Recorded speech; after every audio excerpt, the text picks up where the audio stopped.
এতটাই বেলায় ঘুম থেকে উঠেছিলাম যে ব্রেকফাস্ট করতে লজ্জা লাগলো। টুকটাক প্রয়োজনীয় কাজকর্মগুলো মিটিয়ে নিয়ে স্নান সেরে আমার পূজা পাঠটা সেরে নিলাম খুব ভালো করে। তারপরে এলো লাঞ্চের জন্য ডাক। লাঞ্চের মেনুটা ছিল অসাধারণ। টোফু দিয়ে মিক্স ভেজিটেবল দিয়ে রাইস, তার সঙ্গে ছিল গ্রিক ইয়োগার্ট। সেটা খেয়ে নিলাম। খেয়ে নিয়ে দুপুরবেলা অনেকটা সময় বই পড়ে সময় কাটালাম। ফাইনালি জিমের সময় চলে এলো, তাই ব্যাগপত্র গুছিয়ে চলে গেলাম জিমেতে। আজকে ছিল চেস্ট আর শোল্ডার ওয়ার্কআউট। ভালো করে ওয়ার্ম আপ করে চেস্টে শুরু করে দিলাম ইনক্লাইন স্মিথ মেশিন প্রেস দিয়ে। তার 3টে সেট পারফর্ম করেছিলাম। তারপরে দেখলাম কেবল স্টেশনটা ফাঁকা আছে, তাই কেবল ফ্লাইয়েরও 3টে সেট পারফর্ম করে নিলাম চটপট করে।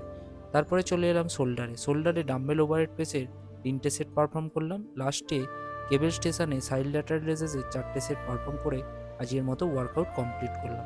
বাড়ি চলে এলাম। বাড়ি চলে এসে খুব সুন্দর একটা ওটমিল নিয়ে নিলাম। আবার প্রয়োজনীয় কাজকর্ম মিটিয়ে রাতের ডিনার যথাসময়ে গরম গরম ঢেঁড়সের তরকারি, ছানা আর রুটি দিয়ে কমপ্লিট করলাম।